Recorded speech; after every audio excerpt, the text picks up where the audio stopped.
Bonjour mes amis, je vais vous lire un livre aujourd'hui et je vais le lire en plusieurs parties.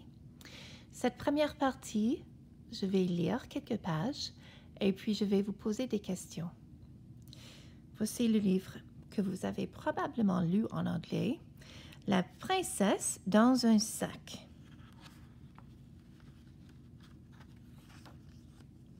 La princesse dans un sac par Robert Munsch, illustration de Michael Marchenko.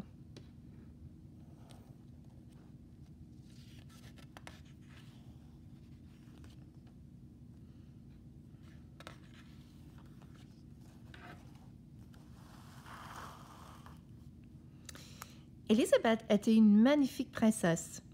Elle vivait dans un château et elle portait des robes de princesse qui coûtaient très, très cher. Elle allait épouser un prince qui s'appelait Alphonse.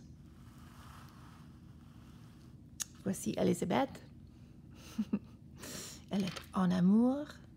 Et voici Alphonse. Qu'est-ce que vous remarquez à propos de son visage? Quelle est son expression?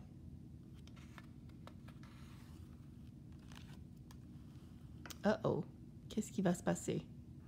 Quelque chose va se passer à sa robe en premier. Et qu'est-ce qui se passe avec le prince? On va voir. Mais un jour, malheur, un dragon passe et détruit son château, brûle tous ses vêtements de son souffle puissant et enlève le prince Alphonse. Oh non, pauvre prince.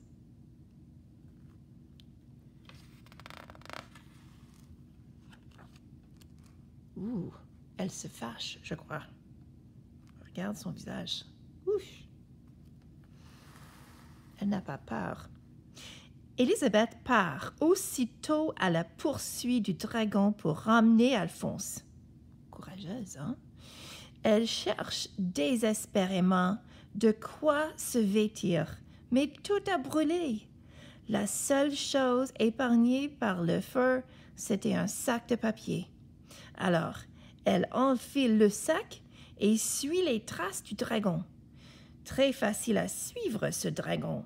Il a laissé derrière lui un silage d'arbres calcinés et d'ossements de chevaux. Wow! Un silage d'arbres calcinés et des ossements de chevaux. Et il n'y avait aucune chose à apporter, alors elle apporte un sac en papier.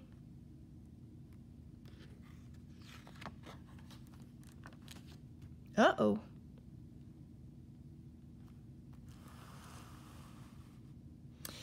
Élisabeth arrive enfin devant la porte d'une caverne. Sur la porte, une énorme heurtoir. Elle frappe. Le dragon sort le museau. « C'est une princesse que voilà, dit-il. J'aimerais bien manger une princesse, mais j'ai déjà avalé un château entier. Je suis un dragon très occupé.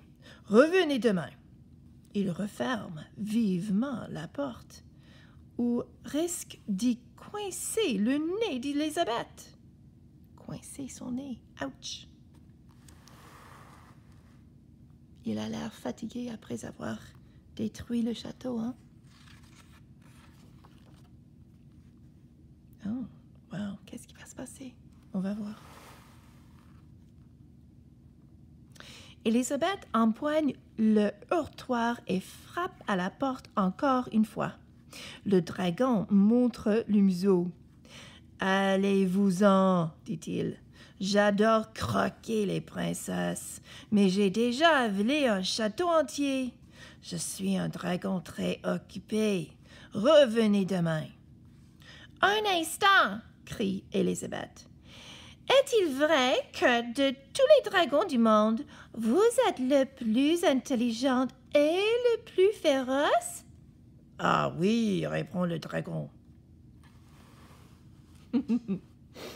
Il est fier ici. Tu dois voir comment son expression, c'est la fierté, hein? Uh-oh. Est-ce vrai que vous pouvez brûler 10 forêts d'un seul coup de votre souffle brûlant? Bien sûr, dit le dragon. Il prend une gigantesque inspiration et souffle tant de feu qu'il brûle 50 forêts d'un coup. Oh non! Les pauvres animaux qui habitaient dans ces forêts, hein? Yikes! Et j'adore les illustrations ici, ils sont très bien faits. J'aime comment il y a des peintures qui sont mélangées avec des stylos. C'est énormément bon. Ok, mes amis, ça c'est tout pour aujourd'hui. Merci.